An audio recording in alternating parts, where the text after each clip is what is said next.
topics and opinions expressed in the following show are solely those of the host and their guests and not those of W4CY Radio, its employees, or affiliates.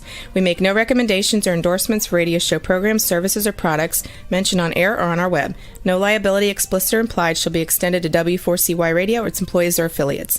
Any questions or comments should be directed to those show hosts. Thank you for choosing W4CY Radio.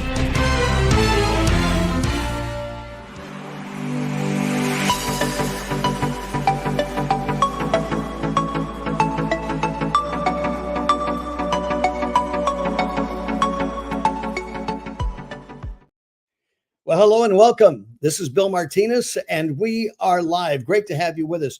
You know, there's been lots in this past year discussed regarding human trafficking and sex trafficking.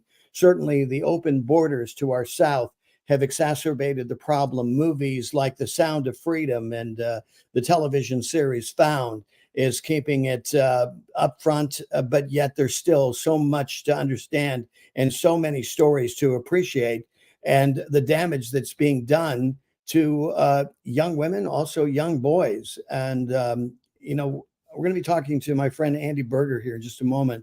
It is such an honor to have her back with us. She is a sex trafficking victim herself. And if you could ever imagine what it might be like to be a victim of trafficking, particularly as a child, right? She is a survivor. She describes her 17-year ordeal of what she's doing now to provide the love and support of young people that they need to avoid and recover from sexual exploitation that she endured. She's the founder and chair of the international nonprofit Voices Against Trafficking. Andi Buerger, welcome to the show. Good to have you with us. Well, thank you, Bill. It's an honor to be with you. Well, Andi, this is such a personal story because it's your life, but because it is so personal, it really gives you special standing and a place to where we need to hear, as rough as it is to hear, you know, what you endured and what others that you have been helping, you know, get through this process. It's as some have said, you never get over it, you just get through it. And it's getting through it is the battle, isn't it? Yes, absolutely. And for survivors, and I do mean for the survivors, only 1 out of 100 sex trafficking victims usually survive. And so it is a process. It's a huge, huge lifetime sentence that the predator has bestowed upon his or her victim. Exactly.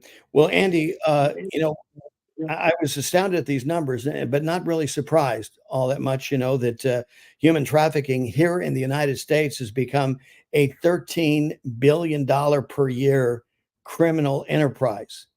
$13 billion. Now, those are the kind of numbers that we're hearing that the windfall profit has been for the cartels operating on both sides of the border here in our country.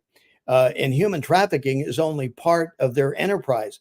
But human trafficking alone here in the United States, which is kind of hard to get our brain around, to think, wait, how can a freedom loving country like America is like, what are we doing? Have we disillusioned ourselves to where we're realizing, you know, as I've said before, that the reason that sex trafficking is happening in America is because Americans have become consumers of said sex trafficking. Absolutely right on the nose. Think about any other business, Bill. If there is no demand, there's no reason to supply. And If there's no supply, there's no profit. So why would anybody be in a business like that? And yet here in the United States, I can tell you it's probably been 3 years ago that there was a study out by Rutgers. I think it was posted in the USA Today newspaper, which said that 2,500 actual requests for children by Americans at that time was, you know, to purchase children to do whatever they wanted to do with. At the border, we know through some of our partners that we work with down there that just as little as a year and a half ago, kids were being sold for $3,200 to $3,500 each at the border. Wow. And then, of course, so anyone could buy a child to do whatever they want with. Yeah. And of course, once they get into the system here across the border, as was brought out quite clearly in the movie The Sound of Freedom, is that what makes this so enticing for the cartels and those who run this type of enterprise is that you can sell a child, 10, 15 times a day, as opposed to selling drugs just one time. So it's very advantageous and monetarily rewarding, I guess, in that sense, isn't it? It is. And globally, when you think about the global number, Bill, we're looking at a $160 billion enterprise. So when we allow borders to be open, and 95 billion of that is sex trafficking. So let me back up for just a moment. America didn't create human trafficking. It's been around a long time, probably since the day, the world was made. But Greco-Roman era, all of that, there's always been a trade of a human life for sex, for labor, or some kind of debt repayment or debt reduction. But right. As you said so well earlier, we've become desensitized. And so here now we have three choices. Do good, get involved, be a voice. Do nothing, which is as culpable as actually doing the deed, or to do the evil itself. And so you mentioned... we are citizens. You mentioned, if it can, let's go back. You mentioned open borders. In Europe, we've seen what's happening. I mean, you're talking over $100 billion enterprise in Europe alone in human trafficking. And is it your understanding and your research that tells you that open borders helps accentuate this issue? Absolutely. Anytime you overwhelm a border in any country. So let's talk about the U.S. because that's where we're at. We are underprepared with Border Patrol. We are underprepared with leadership from the top down in this country that says, this is wrong, we're not going to do this. We have to, vet these people out by the systems that also profit. So think about once these kids come over, the ones that maybe get loose or get lost or somehow find their way into foster care. Okay, well, foster care agencies earn their money by the number of kids they put in the system. Right. So we're incentivizing these kids that are coming over by the thousands, okay, tens of thousands, okay, that are unaccompanied. There is no real family member attached to them. The other business that we don't talk about is the people that will show up and say, oh, this is my niece, my nephew, my son, my daughter, and then they get paid by foster care or whoever to take in as many kids, but they don't follow up on those kids, and then those kids can then be sold again. So cartels bring them over, but we in the U.S. are not doing our jobs, our due diligence to make sure those children are compassionately cared for. And obviously, the best way would be to have everyone come into this country legally, but I think we've lost the hold on that part right now. Mm-hmm. Andi, when you talk about sex trafficking, is it 50-50 young boys to young girls, or is it more girls than boys? Well, in my experience, Bill, it is more female at this point. And yes, the boys are what we call up and coming. I mean, there are dark websites that specialize in young boys. We have websites that specialize in infants, babies. Wow. So like in my instance, in the early 60s, before there was human trafficking, I was actually sexually abused and trafficked from the ages of 6 months to 17 years old. Okay, but in that culture, we didn't even talk about child abuse, which is why by the age of 5, I just wanted to die. I didn't want anyone to touch me, hurt me, beat me, anything anymore. And that was my first attempt at suicide. At the age of 5? Yes. And I went out to the curb of my house. Oh, wow. And I waited for a car to be coming by fast enough to jump in front of, and God interceded in my life on that day. And in other attempts, because by the age of 17, finally at that age, my birth mother made her last attempt to kill me by choking me to death. Mm-hmm. And you were trafficked by your birth mother, right? Yes, all immediate birth family members, mother, father, brother, and then a couple of extended family members. And again, at that time, they didn't know they could make money off of it. So I tell people that, yes, we see all the movies, we hear about the greed and the money involved, but there's also that dark side where it's pure perversity and depraved behavior. that happens, especially in familial trafficking where family members are involved and it's generational. It doesn't always have to be, but it can be. Yeah, that was what was my next question is this typically generational? But you're saying it can skip a generation, but somehow it's just that it's that, in a sense, I mean, a virus or whatever you want to call it, that proclivity is within that family unit. You call it a curse or however you want to title it. And it manifests itself. Sometimes it'll skip a generation and then manifest itself maybe in the next generation. Is that what you're saying? Well, what I'm saying is, for example, I decided I would never have children as a result. I don't know really what happened in previous generations, although I can guess. I know there was some physical abuse and emotional abuse and stuff, but that doesn't give the right to the next generation to repeat those actions. As you know, it is never right for an adult to abuse or hurt or violate a child. However, if the bloodlines cover them, for example, I would see kids being sent back to abusive parents by the court system because the judge or the prosecutor believed that every kid belongs with their parents, right? Right. And that's not necessarily true.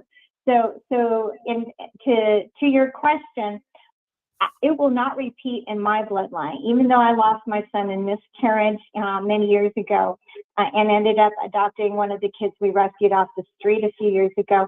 My husband and I, we knew that no matter what, there would never be a replication of what happened in the previous generations because I got the help I needed. Right. And this is something that that you and your husband have decided upon in order to, I guess, in a sense, protect the bloodline. Well, it was more, I think, my decision before I met him, but he understood, and he was a little bit older. I was a little bit older when we married, so we weren't really looking to start a family. Right. We both had hearts for the kids that were already here, and we were blessed briefly, but as I mentioned, we ended up adopting an adult child that we had rescued 10 years ago, and we just love her. She's our daughter, and just goes to show anyone in their 60s can be a parent, Bill. Amen. It ain't over till it's over, right, Andy? I'm telling you. That's great. Now, to kind of, finish out the story here for our viewers is at 17, that's when that's when the abuse stopped. What happened? What triggered that event to where you no longer had to be abused? Well, I physically went to college. I moved away to college, not far enough, but as far as I could get. And I started seeing how other kids lived, how they were treated, the kinds of families they came from. And I was so sheltered in terms of I was never allowed to do anything without the control factor or somebody hovering around. So to go to a movie with somebody by myself for the first time was a little terrifying, but also liberating. So as I learned those things, I finished college early, and then I went to work. And even though technically I was still connected to those people because, well, honor your mother, honor your father, the whole cultural thing about even in churches, they did not understand the implications of not just child abuse, child sexual abuse, and things like that. So I moved forward. And when I went to law school, I thought, I'm going to save kids like me. Right. Only to find out that it wasn't the justice I was looking for. So I finished my degree and then went back to business. And my goal then, Bill, was if I can be successful, I can save all the kids I want to. I can go out and I can help as many kids as possible. And thankfully, I married someone who had the like idea and the like feeling too. Right, exactly. Well, and going from this process, when you moved away, you go to college, and you start seeing other kids and hearing their stories, and you're realizing that I mean, you've got a lot of luggage with you. You're dealing with a whole lot that somebody, even at your age, 18, 19 years old, this is way too much for one person to deal with, Andy. Well, I think at that time, I had a very simplistic view of life, as in if I live, I win. And if I die, the evil people win. And I had already suffered tremendously, been locked up, been tortured, all that stuff. I had already suffered so much. I just believed when God met me on that curb at age 5, and I heard that voice in my heart that said, this is not the plan I have for you. Suicide is not the answer. I trusted that.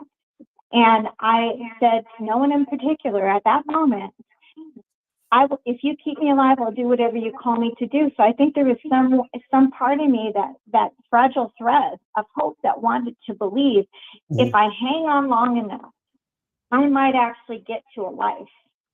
Right. And so from the age of 5 all the way through and to this day, you're still holding on. Absolutely. Only this time I have support. The fragile thread is now a thick rope I can hang on to. It pulled me out of that dark pit. God and I continued a great relationship. You know, my husband and I have been married 23 years, and we started a shelter system in 2008 because I had this massive brain injury. I've had 10 altogether, but that was the 4th one, and I couldn't work. Yeah. And all of a sudden I thought, what's my purpose? What am I going to do? And so we started put a little website up, and it was called Beulah's Place. And over 14 years, Bill, we were less than honored to rescue 300 plus at-risk homeless teens and get them back into community successfully with an all volunteer-driven organization. Mm-hmm. Andi, what did you make of, this past year? Movies like Sound of Freedom, the TV series Found, that addresses human trafficking. I got to imagine, for somebody who has made this your life's work, and all the stories that you tell in Voices Against Trafficking, that, all this just helps educate. It helps, bring to light this issue of human sex trafficking.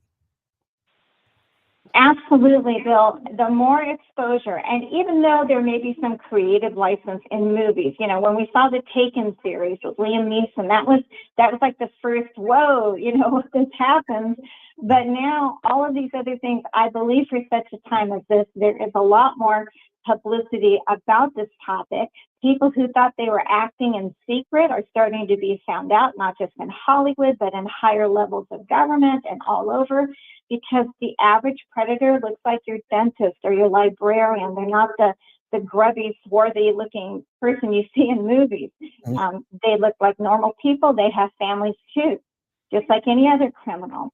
But for us, this has been a big door opening for us to get our magazine, Voices of Courage, out, to get 2 books out, to get another book coming out this early 2024 to continue to help educate and start conversations with parents, individuals, corporations, communities, so that we are aware together, which will help us prevent together. And then we have a musical CD coming out called Broken Treasure. So we're trying to use music, books, magazines, interviews like this, anything that we can do to reach people's minds and their hearts. Because when you have a child being sold 20 to 25 times a day, somewhere, somehow, in your heart of hearts, you have got to say, that is not right. What are you doing? What can I do? In terms of the life expectancy of these children? How long can they sustain, this kind of abuse, Andi? It's a tough one, because if, where there are drugs involved, they may not even know what's happening most of the time, to be honest, but the average life expectancy of the average age victim, which is 12 to 13-year-old boy or girl, is only 7 years at best. If they don't die in the process, if they're not killed for trying to escape, if they don't contract some kind of disease that will kill them, they don't have health care, Bill. They don't get to vote. They don't get to go down to 7-Eleven and get, a Coke or anything. They are trapped.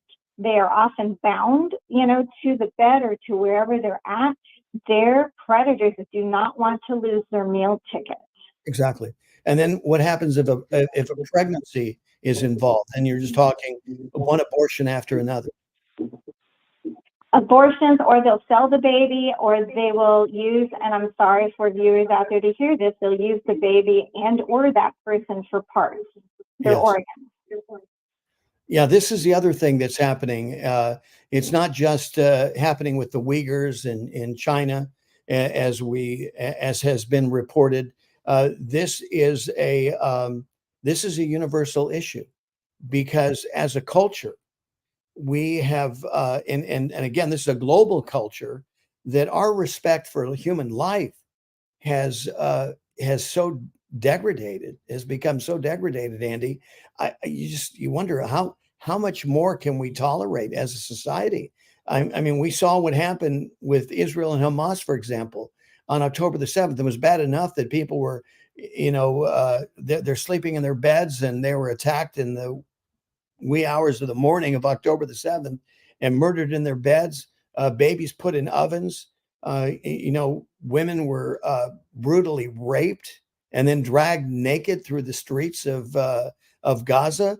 And I said at the time, I said, you see all the Palestinians there cheering this on, and not one Palestinian that I saw in any of the video tried to stop what was happening.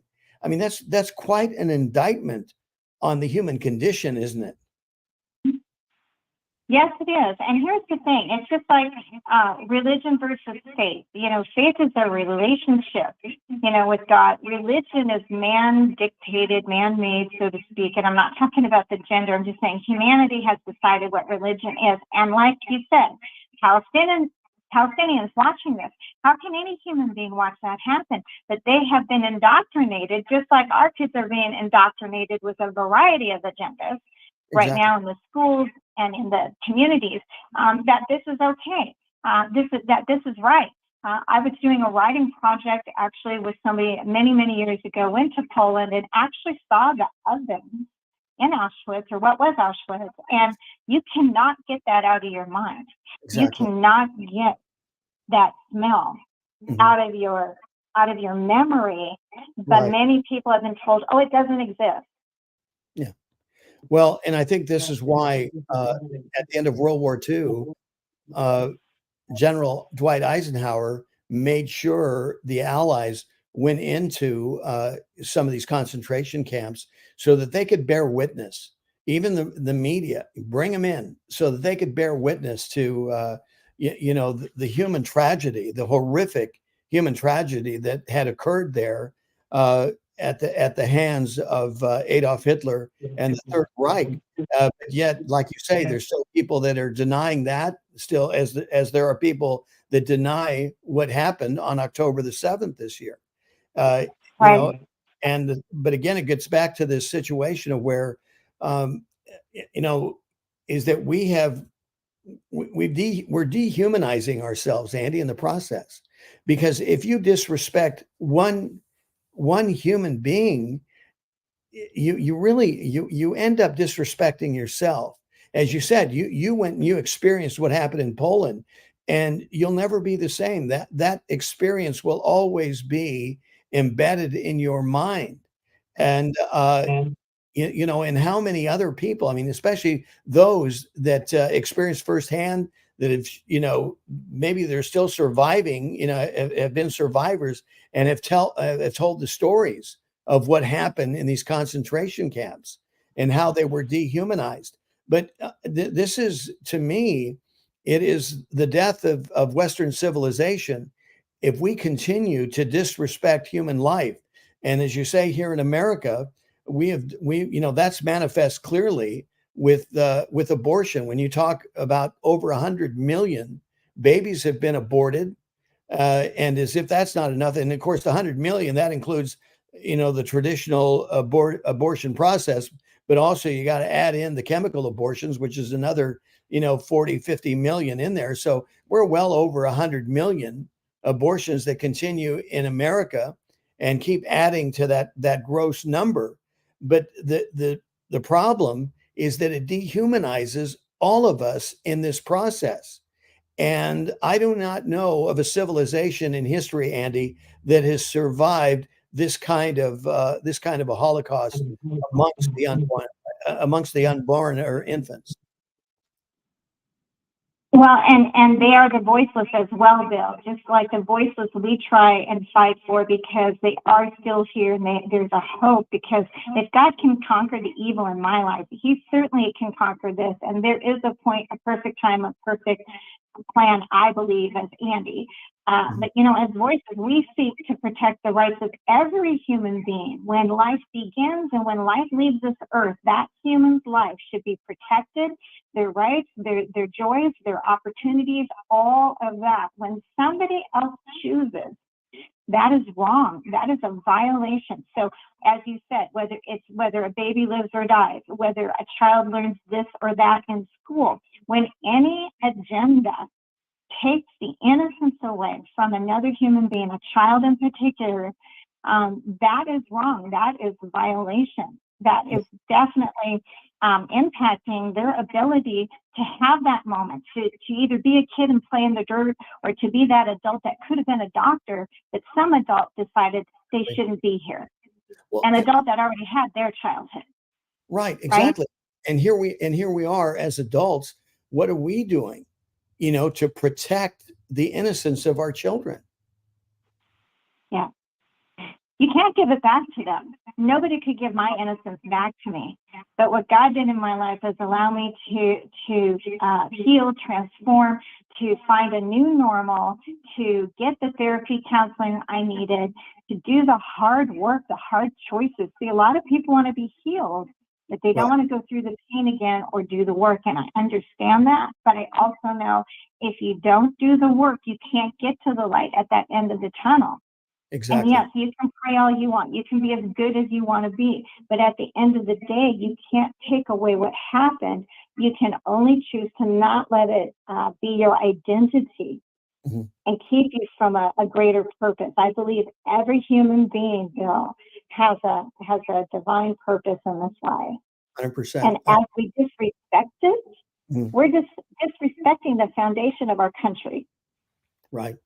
Well, and we're disrespecting. This is where the sin comes in. The big sin is that we're disrespecting God Almighty, who created us, who said that He wove us. He was there as He was weaving us together in our mother's womb.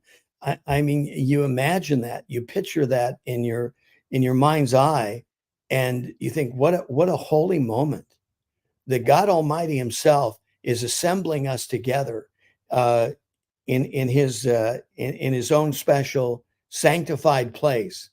And here we are, thinking that we're above God and we know better, and we're going to destroy His creation. I mean, we might as well be Lucifer himself. And when we do that, when we ruin His creation, every human life deserves the opportunity to make choices. And for those listening who might say, well, then why did God let what happened to you happen? Okay, first of all, He gave the gift of free will. And when a human can do evil, they can do nothing, or they can do good. Only one of those is productive for all humanity. Okay, the other two destroy it, in my opinion. And I knew at the age of 3, when my birth mother came running out of the kitchen with a meat cleaver in her hand, chasing me and my birth brother through the house, because we had the audacity to put our little hands on her wallpaper as we looked into the kitchen to see what was for dinner at age 3. Wow. And I thought for sure she's going to cut us up and kill us that night. And in that moment, somehow, again, God interceded in my understanding that wasn't Him. It was a choice that human being made. Right, exactly. And that they have to be accountable for somewhere down the road. I don't have to worry about it, because I forgave, I let go. But a lot of people can't, and that's what continues to keep them bound up by that same evil. Andi, in talking to you and looking at these research numbers and the data that is out there now, we're realizing that the issue of sex trafficking is pervasive. I mean, it is throughout our society. And one of the first questions, speaking of God, people may say, well, what is the church doing? Because the fact of the matter is that probably every Sunday in church, you could be sitting next to somebody who is involved in sex trafficking, couldn't you? Oh, absolutely. You can't have victims without predators. And guess where they both go to church? They both go together. Guess where they show up in the areas like teaching, healthcare that make them look good on the outside, right? To feel good. But on the inside, I was violated by a doctor I should have been able to trust. We go to the national headlines at universities. Bill, right now, the most dangerous place for a young girl who's 18 to 24 years old is a college campus. Wow. The sexual assault, the things that happen there, the recruiters for human trafficking rings are very smart. They gain the trust even of someone who's a young adult who thinks they know better, or thinks that they're aware, or that they have a friend with them. But no matter where I go, I hear the stories in that local community. Oh my gosh, we had 2 more girls who were drugged at this bar, or drugged at this restaurant. They were just going to celebrate a birthday, and they're not paying attention because we're not teaching them how. And one of the things Voices does is try to educate all adults, especially parents. Here's how to open a conversation at age-appropriate levels with your kids, no matter if they're little or they're college. Because if we don't, they're going to get their information from the internet and other kids that aren't taught either. Or they're going to learn the hard way as a result of a bar experience. Andi, I'll tell you, to hear you talk right now, I would think that every parent, before they send their daughter, especially away to college, is that they should get in contact with you and make sure their daughter is made aware, that they're educated as to what's going on before they enter, the danger zone of these universities, because parents are learning the hard way that here they send their kids to school. They're spending all this money, some cases as much as $250,000 for their kids to be educated. And it's bad enough that they're not being educated. They're being indoctrinated, but even worse yet, they're becoming chattel for human traffickers and others that are not going to respect their daughter or their young son, for example. Absolutely. And all somebody has to do is just email voicesagainsttrafficking.com, go to our website, send an email. I see all of them, and we will respond as best we can. But here's a tip. On that website, voicesagainsttrafficking.com, there is a list of helplines and hotlines, Bill. If somebody puts those phone numbers in their phone right now today and give them to their age-appropriate children that understand what the numbers are for, from suicide hotline to child abuse hotline to anti-trafficking hotlines, that's an easy, cost-free first step to being prepared. If you see something, say something. But guess what? Guess what our kids see? They see more of it than we do, because peer-to-peer, they will talk to somebody their own age before they talk to us. Exactly. Yeah, this is amazing. And talking about how pervasive it is, of course, the headline this past week was a top Pentagon official, Andi, was arrested in human trafficking scheme. And we're talking a Pentagon official. I mean, how I mean, we talk about how pervasive it is that how involved are even, people in our government? Well, absolutely. They're not being penalized even when they do small crimes, okay, whether it's drugs or, we used to think having an affair was the worst thing that could happen as an adult in any relationship. But a Pentagon official, think about this, the power he or she has, the coverage he or she has, because somebody always knows, Bill. It's whether they're willing to be courageous enough to call in an anonymous tip or to out that person. But here's the thing, they're probably getting something out of it too, like an Epstein Maxwell situation. All the captains were getting something of value, so they kept their mouths shut, but they were equally culpable because they participated in it. So it's not just this gentleman he's not a gentleman from the Pentagon, it's the ones around him as well that are complicit, because they knew, and the only reason we know now is because he got caught. Right. Well, and this is amazing. I mean, listen to this. I mean, we're talking a Department of Defense Education Chief of Staff, Stephen Hovanek, who oversees the schools educating the children of U.S. service members. He was caught on video allegedly soliciting sex in a motel room as part of a sting operation by local investigators. I mean, going back to what you said earlier, is these predators, they are in areas that you would think, that commands a level of trust, and we we assume too much. We think just because they're in that position that we should trust them, because the process has vetted them in such a way that, this would never happen. He's a government official. He's the education chief, Andi. Absolutely, and I can't tell you, that's not the first story of a high official in Oregon. A couple of years back, the head of a college program for students was also arrested for human trafficking. So guess where predators get their product? Where there are large populations of children, young adults, young women or men that they can have access to. And they do, they gain their trust. It's grooming. And I know you've heard that term, where the predator is going to find some vulnerability or get to know potential products and then reel them in slowly but surely. Quick story about the young woman who became our daughter recently. When we first got her in the shelter, it was 2 days after her 18th birthday. The father had been a religious leader in town, violated her for years. The mother finally divorced him.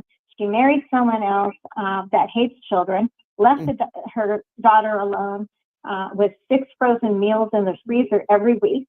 Okay, so she's 12 years old to 16 years old. The only reason she came home was for the suicide attempt. That's the only reason that mother showed up at that time. Fast forward to during the 16-year-old, 17-year-old year, this girl was approached by a 30-year-old woman. Okay. She met her, she said, why don't we go out to lunch? And of course, as a hurt teenager, Allison's going to share some of her story about her home life, what's happened to her. Then she gets presents from this woman. They go do fun things, go to movies. The woman doesn't ask for anything until about the second month of grooming her. Exactly. She says, hey, I have friends coming into the local motel and I really want you to meet them. Why don't you come with me? So, of course, Allison wants to go with her friend who's been good to her. Well, when she gets there, everything changed that night. Allison became the one that was sold to the other people in that room while that woman watched, and basically told her, 1, you're not getting any of the money. 2, if you ever tell anyone, they won't believe you. Yes. Because you're just a kid. And that's how it started. Yeah. Wow. Thankfully, fast forward, we helped her put her life back together. And over the years, she has done a lot of great things. And finally, when we did adopt her officially, she was ready. She said, I really want a family. Would you adopt me officially? And my husband and I already had adopted her in our heart. Yes. And now she has a full ride scholarship, and she's going to be the best psychologist for young children ever. Oh, I bet she is. Andi, you say government entities, corporations, individuals who are knowingly involved in state-sponsored forced organ harvesting. I want to repeat this because, yes, you heard me right. State-sponsored forced organ harvesting, baby harvesting, human sacrifice rituals, and other crimes against humanity, including all forms of human trafficking. They should be sanctioned by the U.S. and other countries, including the United Nations. Where are we in this process? That is a big question. Okay, so first off, I know of that through a lot of our members in Voices. I haven't personally experienced or had the evidence at the state level. However, I do know if you don't do anything to intercede or stop trafficking and crimes against a human, then you're complicit, again, as I said. Okay, but you back it up to look at the Pentagon official. Look at a lot of the other powerful people who have been accused and some have been arrested, and some of the pop artists and Hollywood people. It's the power and influence, I think, is a great deceiver to the American people, because they, like you said, they trust them. Well, they've been vetted. They've made it this far. They have to be honest, just like a doctor, right? Or a teacher. Well, they have to be safe, or they wouldn't be teaching my kids. Exactly. We have lost our work ethic in terms of doing due diligence, asking for background checks. There was a preschool teacher. He went through 12 preschool jobs, about 6 months every time before he was caught violating a 4 and 5-year-old in California. How does somebody get through 12 jobs like that without a background check or without somebody checking employment? 12. Yeah. And again, I think that part of, well, the problem itself is what we're realizing. It's so corrupt. The people that we expect to be doing their jobs, they're all complicit in it. They're just turning their head, letting it go, because they themselves, their hands are enmeshed in this. And, we could say the blood is on their hands as well. And so being of like-minded, they think, okay, well, they'll give somebody else a pass because that's what they're doing, instead of holding to any standard. And of course, we're seeing this. We're seeing this in our school systems today. The books that are put in children's in the libraries that children are exposed to. Now you've got I guess the obstinance and I don't know what else to call it, arrogance of some of these new school board members, Andi, that when they go to take their oath of office, they put their hand on one of these sexually explicit books instead of the Bible.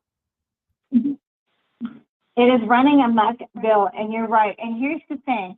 Somebody once said, you can't lose what you aren't willing to give away. Right. All right. So if we go by that thought for the moment, we have allowed others to take what used to be important to us as American citizens, as world citizens. So if I'm not too concerned about my life or somebody else's life, yeah, sure, go ahead. It doesn't mean anything to me because I didn't think it was important to begin with. Okay. But again, think about the grassroots movements we've had all through not just America's tenure, but other countries. When people band together and they're strong enough, how do you think a lot of these advocacy groups or minority groups or other groups have grown? Because they were patient enough to build a foundation, brick by brick, person by person. Well, why isn't every church standing up against human trafficking? Why isn't every school being forced to have anti-trafficking information? Yeah. They're not, because we're not asking for it. Right. You're exactly right. Let's talk. We've got about maybe about 5-6 minutes left here, Andi. And I did want to address your Dirty Dozen list. Tell our viewers about this. Well, the Dirty Dozen list comes out every year from an organization, Nicosi, and they look at all the corporations, including tech companies, retailers, people like that, to find out who are most either guilty of or complicit in encouraging or allowing trafficking to happen. So, for example, I think it was 2 years ago, Etsy, which is a popular online shopping, retailer. I don't use it, but they had a lot of trouble with that. They made the list because of things they were encouraging. I mean, some of the super retailers, some of the tech companies, all gaming companies, especially the gamers, they have a lot of hidden things, and parents are not watching the game all the way through with their kids. And if they did, they would find out some very disturbing things are couched in between that. Oh, it's just, a bunch of mice or a bunch of birds or whatever it is. Right. So these companies, then, I look at them and say, I'm not doing business with them. It's my own personal boycott of certain stores or certain online apps, because I have that right to say, you know what, I'm not supporting you for that. So that Dirty Dozen is to highlight the top 12 every year. And people can go online right now and say Dirty Dozen, and you'll see all the companies for all the years, past 10 plus years, that have been highlighted. Yeah, I mean, you're looking at this one copy that I've got here, included in that, the App Store, Apple App Store, Roblox, OnlyFans, GitHub, eBay, Kick, Instagram, Snapchat. I'm sure you could probably throw in TikTok in there now. Oh, absolutely. Right. And it goes on and on. But like you said, check the website. You can see for yourself because, again, as we said, we're either for them or against them. We either are doing something about it, because this is the crossroads that we're at. We're at that crossroads that the Bible says, between life and death. And the Bible's real quick to say, choose life. That's what you want. Well, these companies are promoting death, and you need to be aware of it. Okay. And why would you want to be complicit with a company that is promoting death and compromising the innocence and stealing the innocence of your young daughter or young son? And as you say, Andy, this stuff is so pervasive, and it is a grooming process. I mean, they're in it for the long haul because they know that, especially in today's culture, kids are going to get rebellious. They have a lot of options today. Not like, particularly your childhood was such a unique situation. And I don't mean a unique. I mean, it just was. I think most kids, we weren't in an environment like what you lived in, and it's hard for us to get our brain around to think, how does a 3-month-old child, become sexually abused all the way till she's 17 and survives, and now here you are today to tell us. You said God had a grander plan for you. God saw all this happening, and you've become the voice for the innocents and the voice for those that have been abused. And you've had to pay a big price, not only for the 17 years of abuse, but also, as you said, the hard work to get to the point to where you could tell your story, to where you could not only tell your story, but be an effective advocate to help others who have been sex trafficked and that are carrying this burden with them. Because again, what God wants us to be is, above all things, and He wants us to be free. And you can't be free in any way if you are, if you're a victim of sex trafficking, or if you are a purveyor of sex trafficking. That is not God's wish for anybody, right? That's exactly it. And for anyone out there, if this has happened to you or you've experienced it, it is not your fault. You did not create that situation. So that shame and that guilt and what you feel, I experienced that. It took a long time to get through that. But I want you to know you're not alone, and that there are people that can help you if you're willing to be helped. But as you said, God had a greater plan, and I have the best life, 6 decades later than I've had ever. And You're right, it's still hard. I still struggle with PTSD. I started speaking about it more publicly about a year or so after we closed the shelter because of lack of funding, and then Voices kind of rose up, a God nudge thing. So the victim always pays a price until they pass from this earth. The greatest joy a victim ever has is if that predator dies, or they're in jail for life, or they can't ever be released. And my last predator died at the age of 91, Bill. So it was a long time. Wow. Andy, let's talk about Voices Against Trafficking. This is your latest book, or is in Kindle form. And that is The Strength of Many Voices Speaking is one. And then tell us about the next book coming up next year. Yes, this is our handbook, so to speak. There are about 18 different chapters, 5 to 6 pages from different voices around the world talking about this topic, whether they're media or they're survivor leaders, or there's somebody who had that aha moment when they were traveling in the airport. And so it's intended to help people understand that together, no matter who we are, where we are, what we've been through, that we will have a stronger voice in our communities, local, national, and international. So Voices Against Trafficking, proceeds go to help children of sex trafficking and abuse. And then our next book, which will also have the top Voices Against Trafficking, we're deciding on the title now with a publisher. Morgan James has picked us up, so we're excited about that. And it will be out probably before April or thereabouts next year. And it will have new chapters and new information. So this is a great book to give to your child's teacher, principal. Your legislators say, look, you need to read what's in here and at least get an idea of what's happening. And let me add church pastors. Okay. The church needs to take a stand on this. It seems to be missing in action, and there needs to be a concerted effort because, when you look at any major change in the history of America, it's always been the church leading the way. And for some reason, the church has been asleep and missing in action. Is my observation on Andy. So I want to encourage the church to to step up and get involved as well. Andi Buerger has been our guest, survivor, author, advocate, attorney. She is the founder of Voices Against Trafficking. And again, you can check out her website and look forward to her new book that'll be coming out next year. Again, Andi, as we wrap things up, remind everybody where they can go for more information. Absolutely. VoicesAgainstTrafficking.com, VoicesAgainstTrafficking.com. All our information, helplines, hotlines, books, magazines, everything there. We're a nonprofit. We appreciate your support so we can keep rescuing the innocent. Andi Buerger, thank you. I appreciate it. God bless. Take care. God bless you too, Bill. Thank you so much.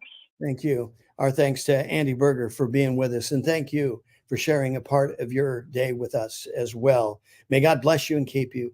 May he make his face shine upon you. May be gracious unto you and give you peace. Happy New Year, everybody. Thank you for being with us. Take care. God bless.